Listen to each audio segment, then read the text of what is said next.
Pride and Prejudice, Chapter 48. The whole party were in hopes of a letter from Mr. Bennet the next morning, but the post came in without bringing a single line from him. His family knew him to be, on all common occasions, a most negligent and dilatory correspondent, but at such a time they had hoped for exertion.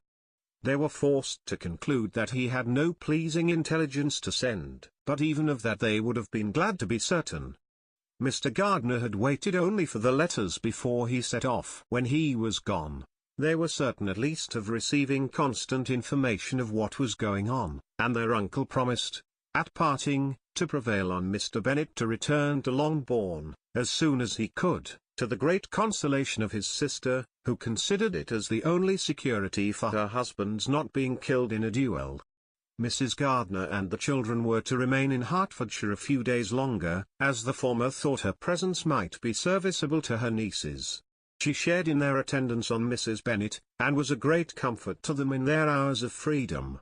Their other aunt also visited them frequently, and always, as she said, with the design of cheering and heartening them up, for, as she never came without reporting some fresh instance of Wickham's extravagance or irregularity, she seldom went away without leaving them more dispirited than she found them.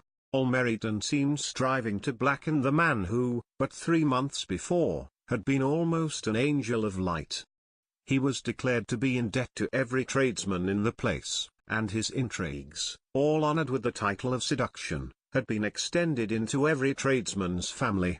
Everybody declared that he was the wickedest young man in the world, and everybody began to find out that they had always distrusted the appearance of his goodness. Elizabeth, though she did not credit above half of what was said, believed enough to make her former assurance of her sister's ruin more certain, and even Jane, who believed still less of it, became almost hopeless, more especially as the time was now come when, if they had gone to Scotland, which she had never before entirely despaired of, they must in all probability have gained some news of them.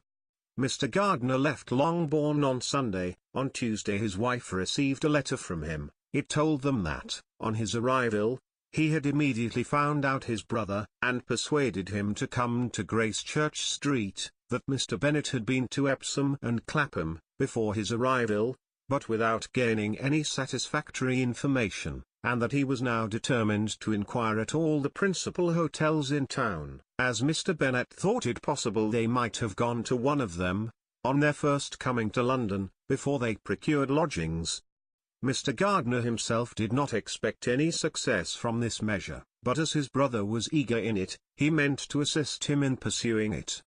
He added that Mr. Bennet seemed wholly disinclined at present to leave London and promised to write again very soon. There was also a postscript to this effect. I have written to Colonel Forster to desire him to find out, if possible, from some of the young man's intimates in the regiment, whether Wickham has any relations or connections who would be likely to know in what part of town he has now concealed himself. If there were anyone that one could apply to with a probability of gaining such a clue as that, it might be of essential consequence. At present we have nothing to guide us. Colonel Forster will, I dare say, do everything in his power to satisfy us on this head. But, on second thoughts, perhaps, Lizzie could tell us what relations he has now living, better than any other person. Elizabeth was at no loss to understand from whence this deference to her authority proceeded, but it was not in her power to give any information of so satisfactory a nature as the compliment deserved. She had never heard of his having had any relations, except a father and mother, both of whom had been dead many years. It was possible, however, that some of his companions in the shire might be able to give more information, and though she was not very sanguine in expecting it, the application was a something to look forward to. Every day at Longbourn was now a day of anxiety, but the most anxious part of each was when the post was expected. The arrival of letters was the grand object of every morning's impatience. Through letters, whatever of good or bad was to be told would be communicated, and every succeeding day was expected to bring some news of importance. But before they heard again from Mr. Gardiner, a letter arrived for their father, from a different quarter, from Mr. Collins, which, As Jane had received directions to open all that came for him in his absence, she accordingly read, and Elizabeth, who knew what curiosities his letters always were, looked over her, and read it likewise. It was as follows: "My dear sir, I feel myself called upon, by our relationship, and my situation in life, to condole with you on the grievous affliction you are now suffering under, of which we were yesterday informed by a letter from Hertfordshire. Be assured, my dear sir, that Mrs. Collins and myself sincerely sympathize with you and all your respectable family, in your present distress, which must be of the bitterest kind, because proceeding from a cause which no time can remove. No arguments shall be wanting on my part that can alleviate so severe a misfortune or that may comfort you, under a circumstance that must be of all others the most afflicting to a parent's mind. The death of your daughter would have been a blessing in comparison of this, and it is the more to be lamented, because there is reason to suppose, as my dear Charlotte informs me, that this licentiousness of behaviour in your daughter has proceeded from a faulty degree of indulgence, though, at the same time, for the consolation of yourself and Mrs. Bennet, I am inclined to think that her own disposition must be naturally bad, or she could not be guilty of such an enormity, at so early an age. Howsoever that may be, you are grievously to be pitied, in which opinion I am not only joined by Mrs. Collins, but likewise by Lady Catherine and her daughter, to whom I have related the affair. They agree with me in apprehending that this false step in one daughter will be injurious to the fortunes of all the others, for who, as Lady Catherine herself condescendingly says, will connect themselves with such a family? And this consideration leads me moreover to reflect, with augmented satisfaction, on a certain event of last November, for had it been otherwise, I must have been involved in all your sorrow and disgrace. Let me then advise you, dear sir, to console yourself as much as possible, to throw off your unworthy child from your affection for ever, and leave her to reap the fruits of her own heinous offence. I am, dear sir, etc., etc. Mr. Gardiner did not write again till he had received an answer from Colonel Forster, and then he had nothing of a pleasant nature to send. It was not known that Wickham had a single relationship with whom he kept up any connection, and it was certain that he had no near one living. His former acquaintances had been numerous, but since he had been in the militia, it did not appear that he was on terms of particular friendship with any of them.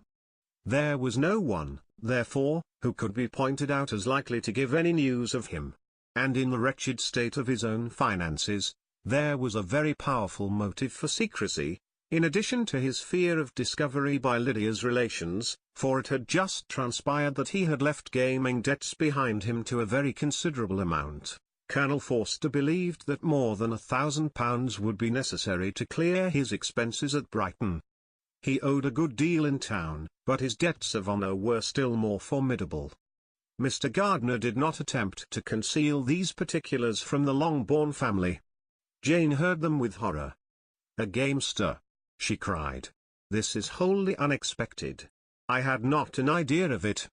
Mr. Gardiner added in his letter, that they might expect to see their father at home on the following day, which was Saturday. Rendered spiritless by the ill success of all their endeavours, he had yielded to his brother-in-law's entreaty that he would return to his family, and leave it to him to do whatever occasion might suggest to be advisable for continuing their pursuit. When Mrs. Bennet was told of this, she did not express so much satisfaction as her children expected, considering what her anxiety for his life had been before. "What, is he coming home, and without poor Lydia?" she cried. "Sure he will not leave London before he has found them. Who is to fight Wickham, and make him marry her, if he comes away?" As Mrs. Gardiner began to wish to be at home, it was settled that she and the children should go to London, at the same time that Mr. Bennet came from it. The coach, therefore, took them the first stage of their journey, and brought its master back to Longbourn. Mrs. Gardiner went away in all the perplexity about Elizabeth and her Derbyshire friend that had attended her from that part of the world. His name had never been voluntarily mentioned before them by her niece, and the kind of half-expectation which Mrs. Gardiner had formed, of their being followed by a letter from him, had ended in nothing.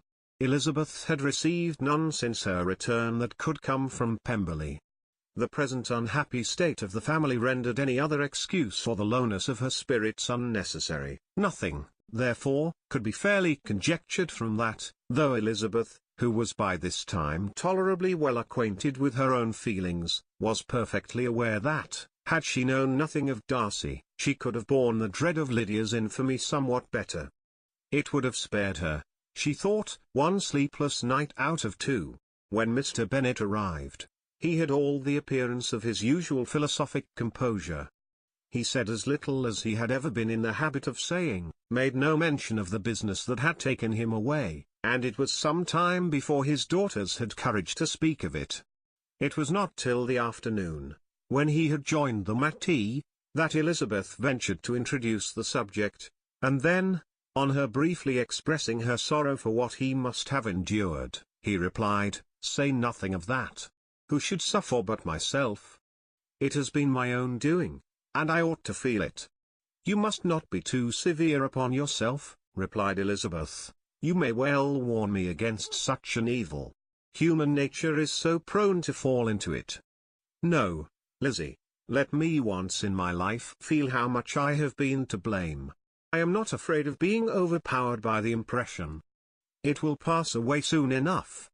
"Do you suppose them to be in London?" "Yes, where else can they be so well concealed?" "And Lydia used to want to go to London," added Kitty. "She is happy then," said her father dryly, "and her residence there will probably be of some duration." Then after a short silence he continued, "Lizzie, I bear you no ill will for being justified in your advice to me last May, which, considering the event, shows some greatness of mind." They were interrupted by Miss Bennet, who came to fetch her mother's tea. "This is a parade," he cried, "which does one good. It gives such inelegance to misfortune. Another day I will do the same. I will sit in my library, in my nightcap and powdering gown, and give as much trouble as I can, or, perhaps, I may defer it till Kitty runs away." "I am not going to run away, Papa," said Kitty fretfully. "If I should ever go to Brighton, I would behave better than Lydia." "You go to Brighton? I would not trust you so near it as Eastbourne for £50. No, Kitty, I have at last learnt to be cautious, and you will feel the effects of it. No officer is ever to enter into my house again, nor even to pass through the village. Balls will be absolutely prohibited, unless you stand up with one of your sisters. And you are never to stir out of doors till you can prove that you have spent 10 minutes of every day in a rational manner." Kitty, who took all these threats in a serious light, began to cry.